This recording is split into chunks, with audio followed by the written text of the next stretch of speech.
clap. Oh, I need to see it. Welcome back to Talk Tips. Now, I get asked all the time, what do I need in order to be a good public speaker? Today, we're going to review the main skills that it takes to get on stage. Check it out. Hey, Marianne Hickman here. There's a lot that goes into showing up on stage. Now, there are really easy stages to get on, like podcasts, where you're basically interviewed and you don't have to put in all the time, energy, and effort to develop a signature presentation. But when the time comes to actually take the stage, whether it's a digital stage or whether it's a physical stage, there are so many key elements to keep in mind. The reason that you want to have all of these elements lined up is because you want none of them to distract the audience from your message. Hey, what's up? Marianne Hickman here. Listen, I'm interrupting my own show because I want to give you something. Now, you guys all want to get on more stages. I've got a free resource for you of stages that are just clamoring for guests. They need guests on a daily, weekly, sometimes monthly basis. This is my podcast database. Now, what I'm going to do is have you go to mariannehickman.com/database. Once you put in your information there, I'm going to send this to you totally for free.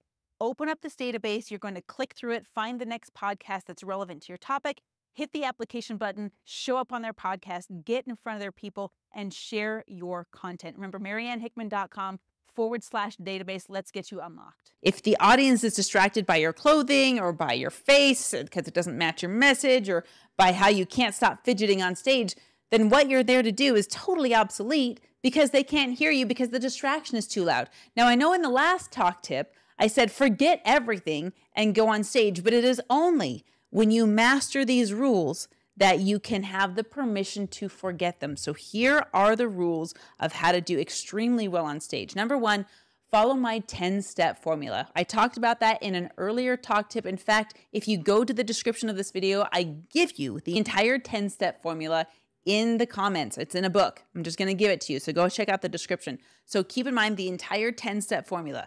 With that 10-step formula, there's another layer over that called state changes.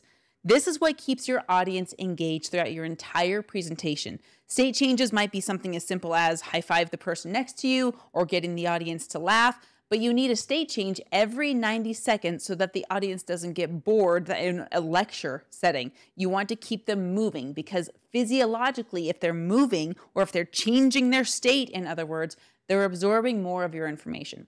Here's another layer of that. It's called stage geography. Now, in my full course, I go into really deep detail about what stage geography is, but you've probably seen these people on stage when they present, they're just wandering, they're mindlessly fidgeting, and they're just aimlessly shifting back and forth. Each place on the stage you can leverage for certain psychological moments within your presentation. There's a place on the stage for telling your story and the deep emotional parts of it. There's a place on the stage for when you're being a teacher and you're writing down your list. There's a place on the stage for when you're in your excited moment and you want them to take action and move into the future. There's a place on the stage for when you want to drop those truth bombs, those mic drop moments. Everything that you say becomes a bumper sticker. There's even a place on the stage that's off the stage that's meant for deep connection with your audience. And that's when you get off and you're actually walking with your people. Stage geography is so critical and it's often overlooked. On top of stage geography, we come to body language. Now, for every word that you think, there are probably 10 other words, maybe even more, that you don't say that are expressed through your body. Your body language will tell so much of the story. A lot of people get stuck with these T-Rex arms, or their arms are glued to their side, or this, I don't know what to do with my hands. Now, Patrick Stewart said when you don't know what to do with your body language, the correct answer is absolutely nothing. And most people can't stand that. So practice holding very still when you're on stage, and then watch yourself in the mirror, literally watch yourself, record yourself, and say, what if I turn the sound off? What does my body language say about my entire presentation? And most importantly, does it match? Now, with your body language comes tonality. Tonality can say so much about your words. Now, think of it this way. If I say these words together, yeah and right, these are two words that can either mean a positive or a negative thing depending on the tone. For example, when I say, yeah, right, that means we're confirming something. We're in a positive way together. Now, if I go, yeah, right, two positives can actually make a negative. Those are doubt. Those are two words based on the tone alone that changes the meaning entirely. So be aware of your tone during your presentation and do the difficult part of going back and rewatching and re-critiquing your own speech. I know that's hard to do. Trust me, it can feel super cringy when it's your first 10 or your first 20 stages. But if you want your 50th stage to be better than your first, you've got to rewatch it and critique your stuff. Now, on top of all of those things, the framework, the state changes, you've got your stage geography, you've got your tonality, comes this final layer of energy. Now, you and I both know that there are so many different energy tests out there and personality quizzes. Really, there's 4 basic types of energy. There's the architect, which is the black and white person, the person who loves spreadsheets. There's the healer, who's always deeply connected in the heart. There's the warrior, who is go out there and get stuff done. And then there is the entertainer, which is all about fireworks and the show and all of that.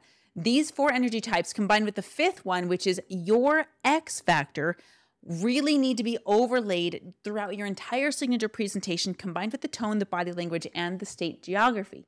Now, I know that sounds like a lot, and it's because it is, but all of it matters. Now, remember my last talk tips, I said, when you get on stage, forget about this when it counts. But before you get on that stage, you need to practice and master these things so that it becomes muscle memory for you, so that when you take the stage, all of these elements are working for you and with you. Wardrobe, yes, that's an entirely different thing. That's part of your presentation. It's outside of a lot of what we talked about today. You want to make sure there's no spinach in your teeth. You want to make sure that your hair is the way you liked it. That's pretty simple. But everything that I shared with you is what most people don't know before they hop on stage, and I want you to have these skills.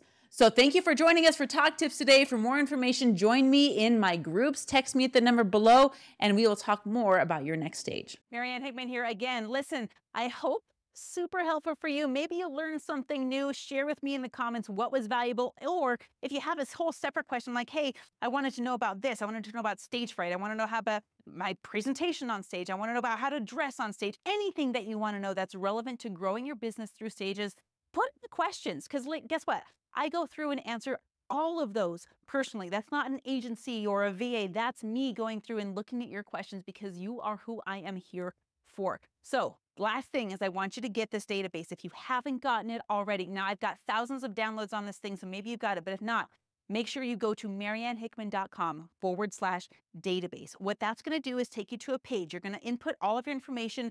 We're going to send the database to you. You're going to request access to it. I keep it locked down so I can make sure I get it to just the right people, and you're going to request access. And then once you have that, you're going to go through and apply to podcasts that have the topic that you'd be an expert speaking on. Here's the thing.